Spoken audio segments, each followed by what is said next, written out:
dalam catatan saya ada 3 hal yang menjadi legacy Anies Baswedan yang relevan untuk merespon tantangan bangsa Indonesia hari ini dan ke depan.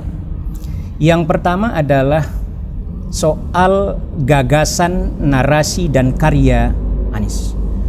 Dalam setiap kebijakan dan program yang dijalankan oleh Mas Anies di DKI Jakarta selama 5 tahun, itu selalu dilandasi dengan gagasan atau konsep yang jelas, terukur, rasional, berdasarkan ilmu pengetahuan, di backup dengan data. Itu.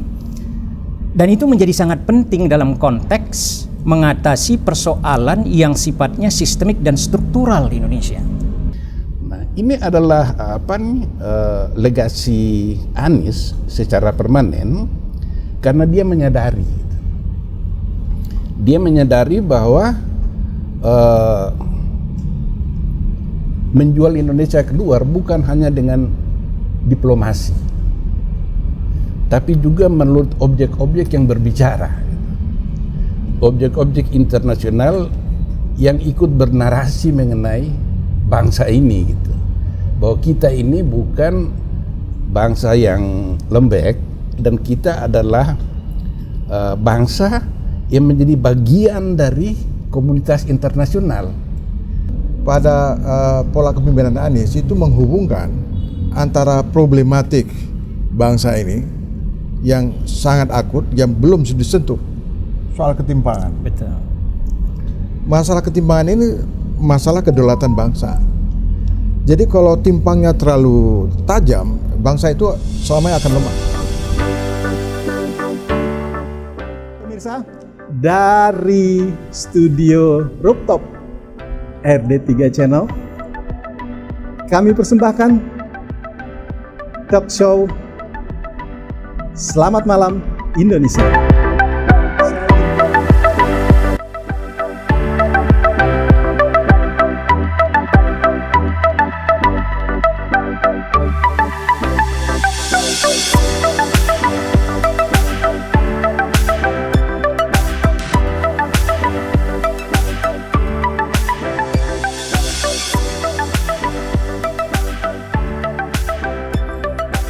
Pemirsa, warga Pro Perubahan, berjumpa lagi dalam talk show yang dipersembahkan oleh RD3 Channel, media pusat informasi Gerakan Perubahan bersama Anies Baswedan. Malam ini kita ingin ketengahkan kajian menarik soal legacy yang ditinggalkan oleh para pemimpin. Khususnya malam ini kita akan bahas tajuk menarik, legasi Anies di ibu kota, dari Jakarta untuk Indonesia. Bersama kita sudah hadir narasumber. Pertama, Bang Abdurrahman Sebu Bakar. Gimana Bang kabar hari ini? Alhamdulillah sehat. Alhamdulillah sehat ya. Yeah.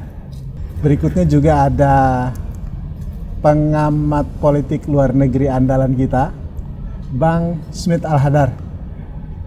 Sehat Bang Smith? Alhamdulillah sehat walafiat. Masih tetap bugar ya? Ya, Masih tetap bugar. Dan seorang akademisi yang sering membahas dan diminta pendapatnya seputar hiruk pikuk politik di tanah air, dari Sekolah Pascasarjana Universitas Nasional, Bang Dr. TB Masa Jafar. Apa kabar Bang? Baik, tetap semangat. Tetap semangat ya. Baik, kita ingin membahas ini. Jadi kalau pemimpin setelah berlalu, baik berlalunya karena habis masa jabatannya ataupun berlalu karena kondisi, ya kan, usia dan lain sebagainya. Tapi yang pasti sejarah akan mencatat apa yang ditinggalkan oleh seorang pemimpin. Malam ini kita ingin coba bincang-bincang apa sih sebenarnya yang ditinggalkan Anies? Apa legasi Anies di ibu kota selama dia memimpin ibu kota? Karena publik berharap apa yang ditinggalkan Anies dari Jakarta ini juga bisa dikembangkan di seluruh pelosok tanah air, dari Jakarta untuk Indonesia.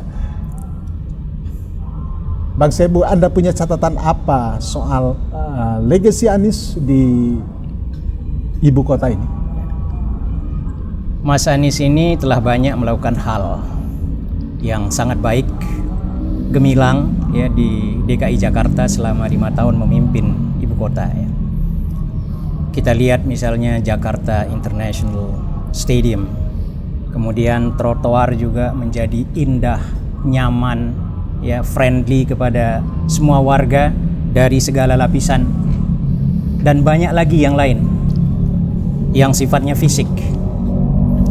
Tetapi kalau kita hubungkan dengan persoalan tantangan bangsa Indonesia, dalam catatan saya ada 3 hal yang menjadi legacy Anies Baswedan yang relevan untuk merespon tantangan bangsa Indonesia hari ini dan ke depan. Yang pertama adalah soal gagasan, narasi, dan karya Anies. Dalam setiap kebijakan dan program yang dijalankan oleh Mas Anies di DKI Jakarta selama 5 tahun, itu selalu dilandasi dengan gagasan atau konsep yang jelas, terukur, rasional, berdasarkan ilmu pengetahuan, di backup dengan data. Itu. Dan itu menjadi sangat penting dalam konteks mengatasi persoalan yang sifatnya sistemik dan struktural di Indonesia. Persoalan sistemik dan struktural seperti kemiskinan, korupsi, oligarki, ya, ketimpangan dan sebagainya tidak bisa diselesaikan dengan business as usual. Tetapi harus diselesaikan dengan pikiran-pikiran out of the box. Tetapi pikiran-pikiran ini juga harus realistis. Dan itu yang telah ditunjukkan oleh seorang Anies Baswedan. Ya, itu yang pertama. Kemudian yang kedua adalah Anies Baswedan menjadikan paradigma pembangunan manusia sebagai panglima di dalam membangun DKI Jakarta. Selama ini kita ketahui bahwa mazhab yang dianut oleh negara, oleh pemerintah di Indonesia adalah mazhab pembangunanisme, developmentalism, yang orientasinya adalah pertumbuhan ekonomi setinggi-tingginya dengan mengorbankan kepentingan rakyat banyak, tidak peduli. Dan itu dilaksanakan melalui proyek-proyek infrastruktur yang dalam banyak hal itu mengabaikan kepentingan rakyat banyak. Nah, rakyat banyak ini dalam kondisi yang memprihatinkan. Ya. Jumlahnya tidak kurang dari 215 juta jiwa, ya, di Republik ini memiliki kemampuan pengeluaran yang sangat rendah. Ada yang pengeluarannya dalam sehari itu kurang dari 15.000. Ini yang tergolong miskin. Kemudian ada yang pengeluarannya antara 15.000 sampai 25.000 per hari, ini yang dimasukkan dalam kelompok rentan miskin. Dan ada yang jumlahnya cukup besar, yaitu the missing middle. Ya, kelompok menengah yang baru belajar menjadi kelompok menengah, rentan menjadi miskin ketika ada gejolak, baik itu gejolak yang sifatnya individual atau keluarga, ataupun gejolak ekonomi secara lebih luas, seperti apa yang kita alami saat ini akibat pandemi COVID-19. Banyak orang kehilangan pekerjaan. Itu. Nah, itu salah satu problem yang kita hadapi. Nah, kenapa demikian? Karena ini memang orientasinya adalah mengejar pertumbuhan. Nah, pertumbuhan itu belum tentu berkualitas. Selama ini kan harapannya pertumbuhan itu akan menetes ke bawah. tetapi yang terjadi adalah muncrat ke atas, trickle up, bukan trickle down. Jadi para pemodal, ya, pengusaha besar, elit politik diuntungkan dari proses pembangunan yang sangat berorientasi kepada pertumbuhan ekonomi ini. Sementara rakyat yang kecil tidak mendapatkan manfaat yang proporsional. Bukan saja tidak mendapatkan manfaat yang banyak, tapi yang proporsional saja yang menjadi hak konstitusional dari setiap warga negara itu tidak didapatkan. Sehingga ketimpangan dari hari ke hari itu tetap sangat lebar, bahkan semakin lebar. Hal ini bisa dilihat dari misalnya ketimpangan penguasaan aset di Republik ini. Saya sering menyampaikan bahwa 4 orang terkaya di Republik ini, 4 orang loh ini, terkaya di Republik ini memiliki kekayaan setara dengan kekayaan 100 juta penduduk dengan tingkat kesejahteraan terendah di Indonesia. Bayangkan itu. Itu yang kedua, legacy Anies. Nah, kemudian yang ketiga adalah, ini juga sangat penting, berkaitan dengan yang pertama, kedua tadi, Anies terbukti mampu dan berani mengendalikan kepentingan oligarki. Ini salah satu persoalan besar yang kita hadapi. Kita bicara tentang kemiskinan, ketimpangan, korupsi, ya, pelambatan pertumbuhan ekonomi, ya, kemudian demokrasi yang ancur-ancuran. Itu tidak lain dan tidak bukan, salah satu akar persoalannya adalah kelembagaan politik yang ekstraktif, yang dikendalikan oleh oligarki. Ya. Dan Mas Anies telah membuktikan bahwa dia memiliki keberanian politik untuk mengendalikan kepentingan oligarki. Dan sering juga kita sampaikan bahwa Anies Baswedan tidak anti pemodal, tapi dia anti ketidakadilan. Dan oligarki di Indonesia termasuk oligarki yang sangat ekstraktif, seperti yang disampaikan oleh Jeffrey Winters. Memiliki modal yang tidak terbatas dan itu bisa masuk ke sana kemari. Ya, beli partai politik, ya, sogok sana, sogok sini. Itu yang dilakukan oleh oligarki di Indonesia atau para oligark. Nah, kalau pemimpin itu berani mengendalikan kepentingan oligarki ini, maka persoalan mendasar atau setengah dari persoalan bangsa ini itu bisa diselesaikan. Karena muaranya di situ sebenarnya. Ya, mau bicara tentang korupsi, ya di situ. Mau bicara tentang politik uang dalam proses elektoral kita, itu tidak lepas juga dari intervensi atau kendali dari oligarki. Jadi ada 3 legacy Anies Baswedan yang sangat penting dan sangat relevan untuk menjawab tantangan bangsa Indonesia.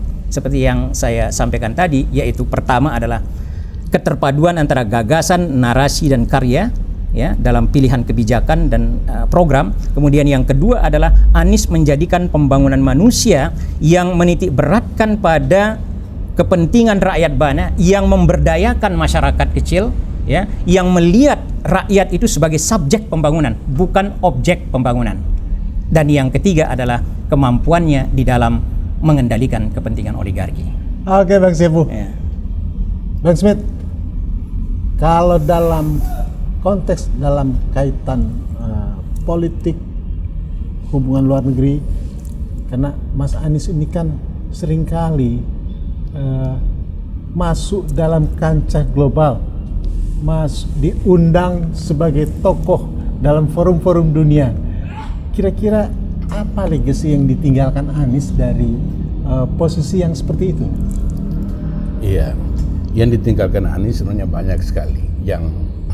Tapi saya dalam waktu yang sangat singkat ini saya mau bicarakan dua legasi Anies terkait dengan dimensi internasionalnya. Kedua hal ini adalah pembangunan Jakarta International Stadium dan kemudian sirkuit balap mobil listrik Formula E. Ini 2 objek besar. Ini tidak bisa kita lihat sebagai objek yang mati. Objek ini bercerita, bernarasi tentang Indonesia, dan dia bercerita bukan hanya kepada bangsanya sendiri, tapi dia bercerita kepada dunia internasional. JIS itu adalah salah satu stadion bertaraf internasional, salah satu terbaik di dunia dan bertaraf internasional. Nah, sementara sirkuit Formula E ini untuk pertama kalinya dilaksanakan di Indonesia. Nah, dua hal ini merupakan political marketing Anies untuk Indonesia keluar. Karena Indonesia ini adalah negara ASEAN terbesar. Dia juga merupakan big brother dari ASEAN. Tapi profilnya, citranya keluar negeri itu di bawah anggota ASEAN yang lain, Singapura, Malaysia, Thailand, dan Filipina umpamanya.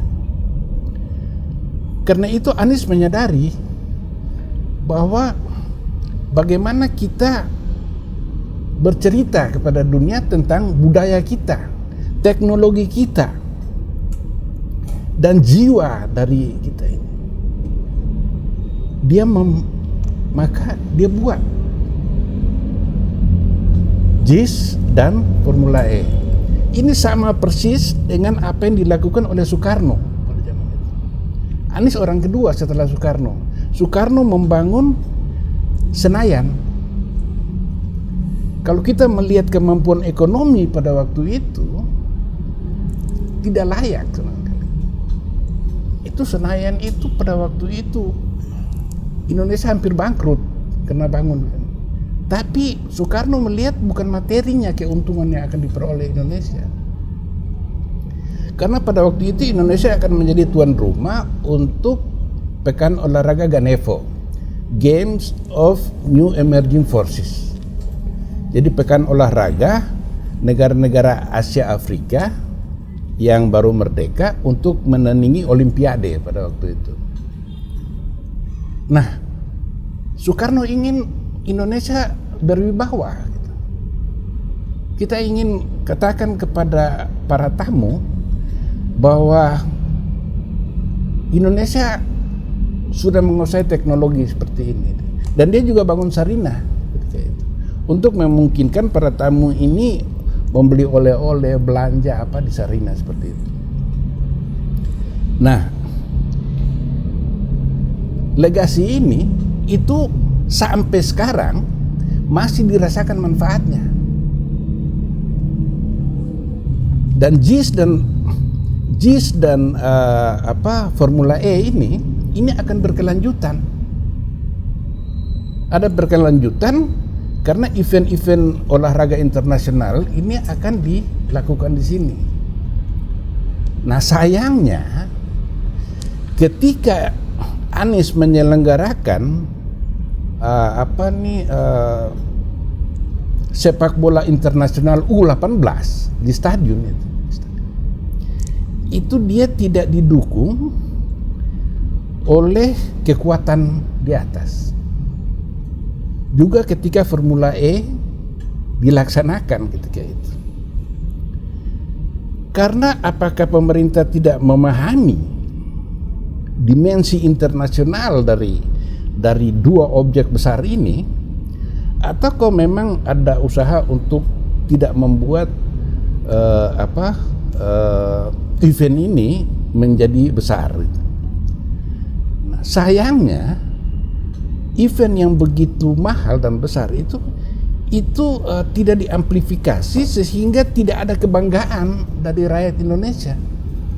Bahkan penonton yang datang ke sana pun dibatasi jumlahnya. Cuma 5.000 orang bisa hadir. Disayangkan sekali karena mereka tidak memahami event itu sendiri, narasi dari event itu sendiri tidak mereka pahami, sehingga apa yang menjadi tujuan-tujuan imaterial dari proyek itu tidak tersampaikan secara maksimal. Nah, saya contohkan lagi contoh lebih mutakhir untuk memperkaya pemahaman kita mengenai Qatar misalnya. Qatar itu penduduk aslinya cuma 300.000 orang. Dia membangun stadion 4 biji untuk melaksanakan Piala Dunia pada waktu itu. Iya kan? Kalau kita pikir-pikir nggak masuk akal.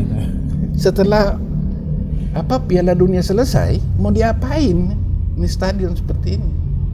Tapi bukan itu yang mau dicari oleh Qatar. Qatar ingin mendapatkan kekuatan geopolitik di Timur Tengah, khususnya di Teluk Persia.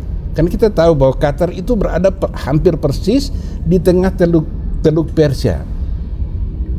Sementara dia di sebelah timur bertetangga dengan Iran, kekuatan militer terbesar di Teluk Persia. Di barat dia bertetangga dengan Arab Saudi. Di selatan dengan Uni Emirat Arab. Di utara dengan Bahrain dan Kuwait. Nah, dia negara kecil. Dia kepingin diketahui dunia dan mempunyai kekuatan untuk dihormati, direspek gitu. Dan juga untuk mendapatkan independensi maksudnya. Karena Qatar ini selalu dihegemoni oleh Arab Saudi yang merasa kerajaan terbesar di situ yang harus didengar. Nah, dengan dilaksanakannya Piala Dunia seperti itu, Qatar terangkat ke dunia internasional. Dan itu yang ingin juga mungkin dilakukan Anies ya? Ini yang sama persis yang akan mau dilakukan Anies. Bahkan secara budaya itu ada 1.000 lebih para tamu dari luar yang masuk Islam. Karena di Qatar itu ya? Di Qatar surprise dengan budaya yang terjadi di sana yang selama ini mereka mendapatkan pemberitaan yang negatif selalu untuk negara-negara Timur Tengah. Jadi ada bagian diplomasi merubah pandangan dunia kepada Qatar ya? Iya, Qatar sebenarnya tidak membutuhkan uang dari itu. Dia kaya sekali. Dengan JIS dan sirkuit Formula E yang dibangun Anies di Jakarta, apakah juga ini akan membuka mata dunia, merubah pandangan dunia kepada Indonesia? Seharusnya itu kalau pada waktu itu diamplifikasi oleh media, pemerintah semua bergotong royong sebagaimana mereka mengadakan event di Mandalika, MotoGP itu kan presiden hadir dan itu besar. Jakarta akan lebih ini. Tapi yang paling penting, Anies hanya sekedar kita ini begitu ketinggalan dalam citra bangsa. Anies hanya kepingin mengangkat Indonesia ini negara yang layak disebut sebagai anggota ASEAN yang besar dan berwibawa sejajar dengan negara-negara yang ada karena itu sirkuit E kan sudah dilakukan oleh Malaysia. Dan itu nanti kan event-event datang sama seperti Gelora Bung Karno itu ini legasi yang berkepanjangan dan untuk Indonesia, bukan sekedar untuk Jakarta, untuk Indonesia ini. Karena Soekarno menjual Senayan juga itu bukan untuk Jakarta, untuk Indonesia, menunjukkan kepada Indonesia. Nah, ini adalah legasi Anies secara permanen karena dia menyadari bahwa menjual Indonesia keluar bukan hanya dengan diplomasi, tapi juga menurut objek-objek yang berbicara, objek-objek internasional yang ikut bernarasi mengenai bangsa ini gitu, bahwa kita ini bukan bangsa yang lembek dan kita adalah bangsa yang menjadi bagian dari komunitas internasional, sehingga kita harus bisa tampil dong lebih sedikit berwibawa karena kita menunjukkan bahwa ini kemajuan kita. JIS itu dibangun oleh anak bangsa sendiri. Nah, kemudian kita melihat juga bahwa JIS itu dan Formula E itu tidak akan berbicara tanpa diikuti oleh diplomasi. Dan Anies begitu piawainya melaksanakan diplomasi karena dia sebelum itu dia sudah menjadi putra semua bangsa. Anies itu tokoh kosmopolitan. Sebelum dia menjadi tokoh di Indonesia, dia sudah lebih dulu terkenal di seluruh dunia dengan pemikiran-pemikirannya di Amerika Serikat, dia segala macam. Nah, ini mempermudah dia dalam berinteraksi dan menjalankan diplomasi. Kebetulan juga dia mempunyai kemampuan komunikasi yang luar biasa, mempunyai gagasan yang bisa dia sampaikan secara terstruktur dan terukur, dan ini menimbulkan kekaguman di dunia internasional, sehingga tinggal mencolek mereka untuk ikut kepada apa yang diinginkan Anies. Itu merupakan diplomasi. Saya kira itu yang baik. Bang Smith, legasi Anies ini memang menarik untuk dibincangkan. Bang Sebu tadi menggambarkan ada 3 legasi penting, dan Bang Smith menggambarkan ada legasi permanen yang mendunia, yang akan mengarahkan mata dunia memandang Indonesia. Catatan Prof. TB apa ini? Ya, menurut pendapat saya, tentu mungkin orang bisa nilai subjektif. Jadi kalau kita lihat pendekatan sejarah, ketika awal Indonesia merdeka, muncul para elit tokoh-tokoh muda, ya, dia punya gagasan, punya narasi, juga mempunyai kemampuan untuk mengambil keputusan.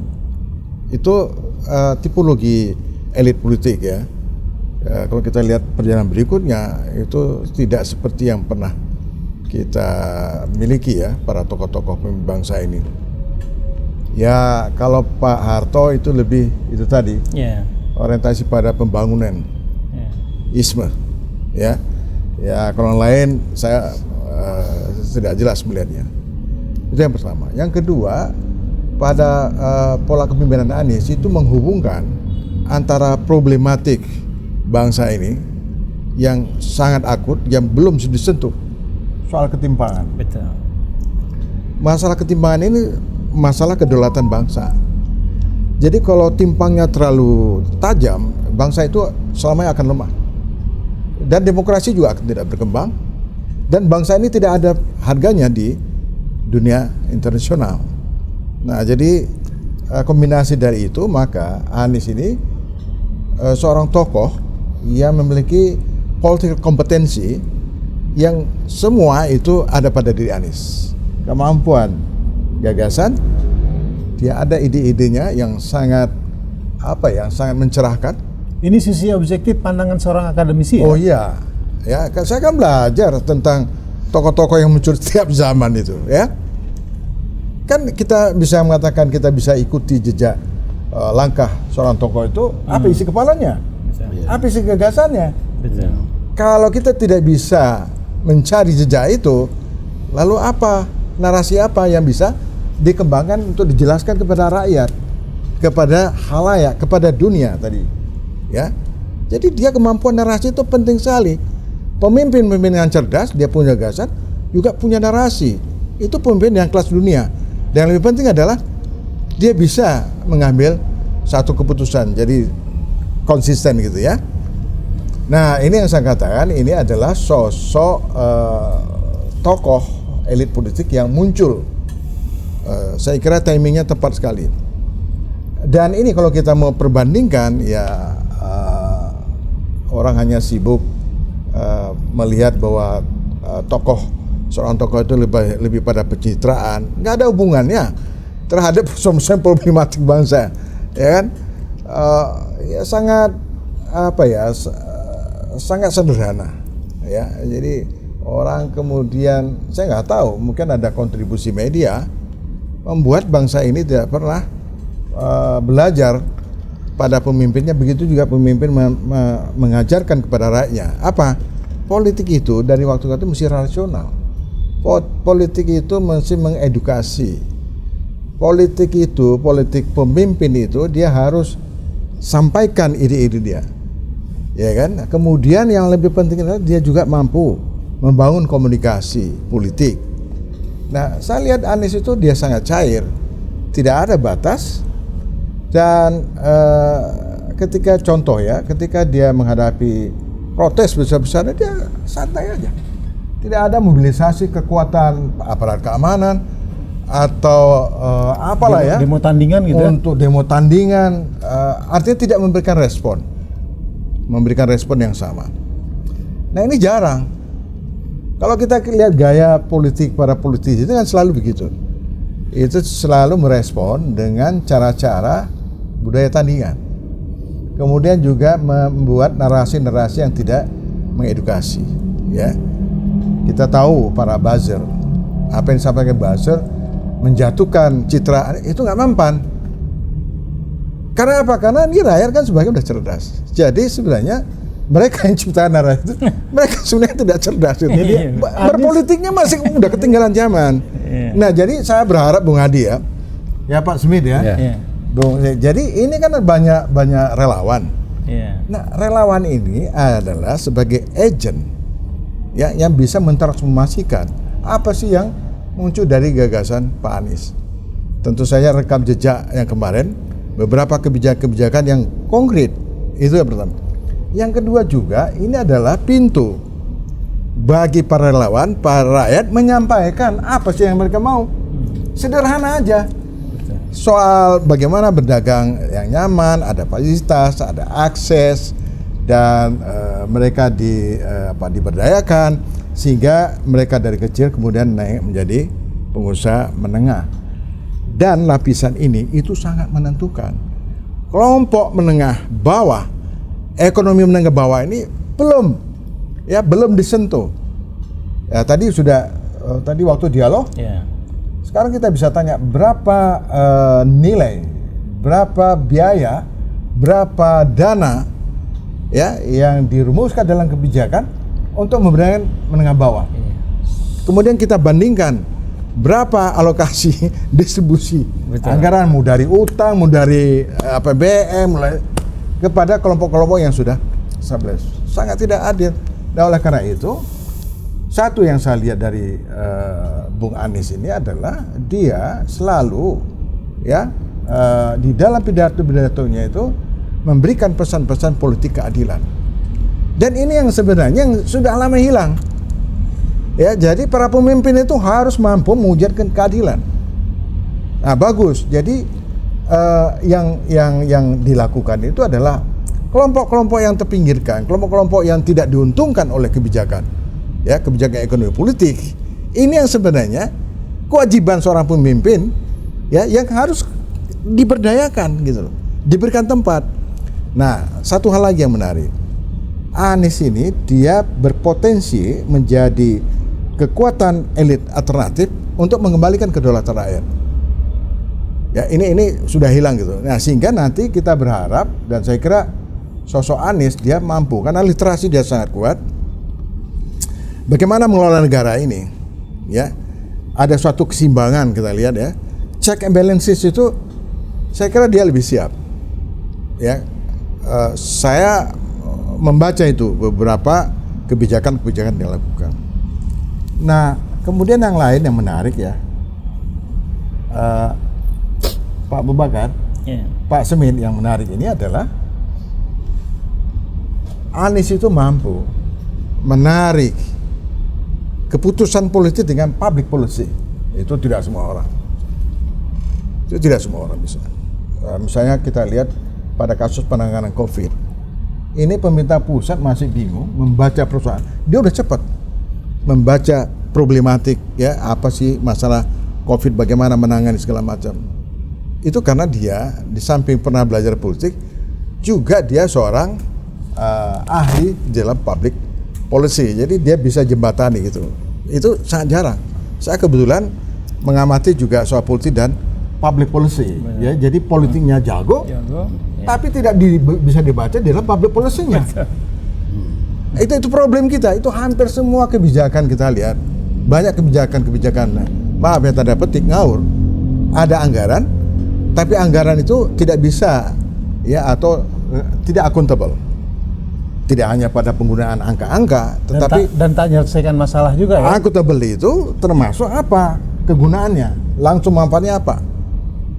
Kan begitu, bukan hanya soal pertanggung sekian tidak. Jadi anggaran yang dibuat oleh pemerintah itu apa hasilnya? Itu bisa diukur dan harus bisa diukur. Kalau tidak, ya kan, apa arti dari sebuah keputusan politik yang tidak bisa ditermakan dalam public policy? Nah, Iya, Bang Sebo. satu lagi saya ingin nambahkan. Saya menyambung Pak Smith. Nah, ini juga kemampuan Anies ya dia punya kemampuan lebih situ. Dia punya kemampuan untuk masuk ke dalam fora internasional. Ya, membangun diplomasi itu sudah sekali berpemimpin dunia. Bayangkan kalau ada pemimpin dia gagap masuk ke dalam forum internasional, mau jadi apa bangsa ini?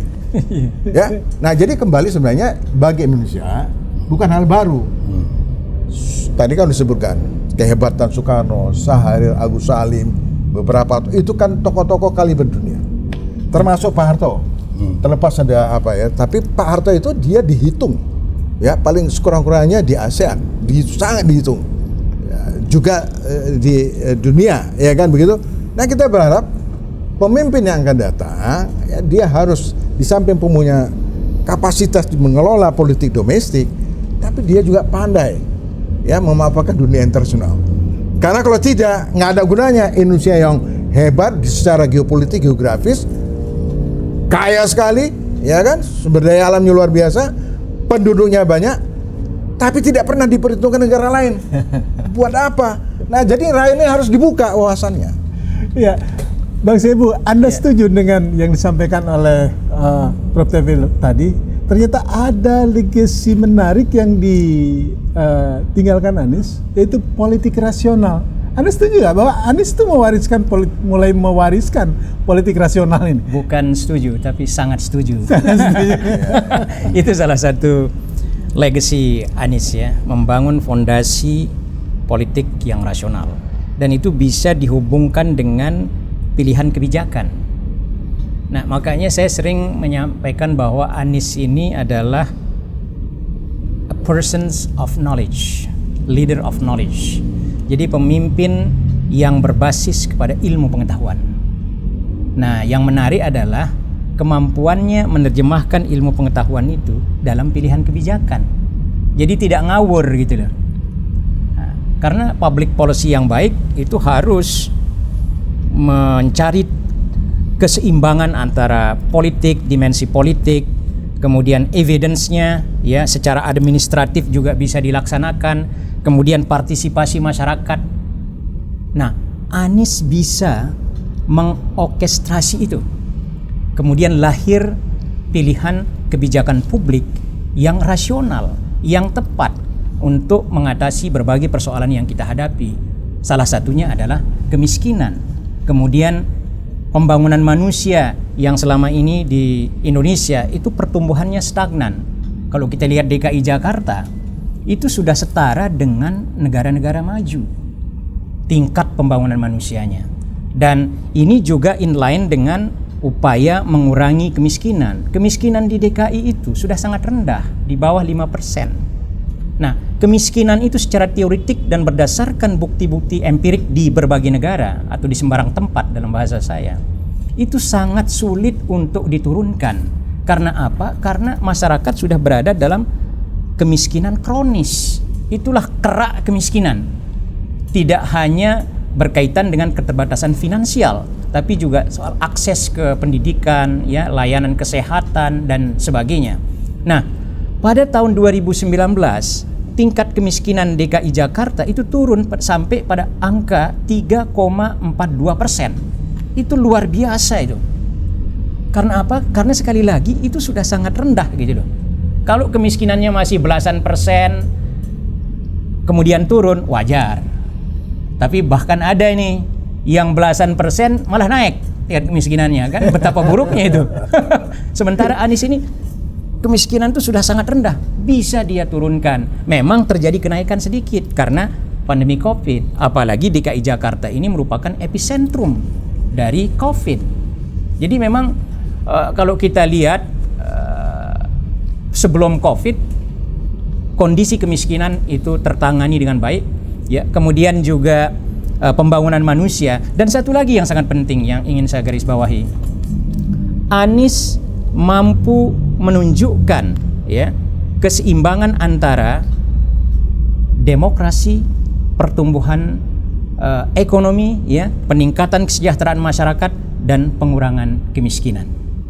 Selama ini kita diperkenalkan dengan atau dijejali dengan pikiran atau hipotesis bahwa untuk menggenjot pertumbuhan ekonomi, untuk meningkatkan kesejahteraan masyarakat, kita butuh semacam sistem yang otoriter atau pemerintahan yang otoriter. Itu hipotesisnya Lee Kuan Yew. Itu rumus lama. Rumus lama itu Lee Kuan Yew itu ditiru oleh berbagai pemimpin di kawasan ASEAN, termasuk Pak Harto, termasuk misalnya Mahathir Muhammad, meskipun Mahathir Muhammad relatif lebih berhasil, ya. Nah, Anies terbukti atau membuktikan sebaliknya bahwa demokrasi kompatibel dengan pembangunan manusia, kompatibel dengan peningkatan kesejahteraan masyarakat. Sementara kalau kita lihat secara nasional, demokrasi kita babak belur, ya, tingkat kesejahteraan masyarakat itu semakin terpuruk, ya. Kebebasan kita hilang, ya kan? Kebebasan untuk menyampaikan pendapat, menyampaikan kritik yang rasional, kritik yang objektif, itu pun diperkarakan, dikriminalisasi gitu loh. Jadi dari sisi demokrasi ini secara nasional kita terpuruk, bahkan performance demokrasi kita itu salah satu yang terburuk, lebih buruk dari Amerika. Performance-nya, ya, meskipun itu indeks absolutnya itu katakanlah bagus. Itu ada problem literasi. Betul, ada problem literasi. Ini politik, jadi ujung-ujungnya ke literasi politik dari pemimpin. Itu problem kita. Itu iya problem kita. Baik, Itu. Bang Sebo, Bang Smith, dan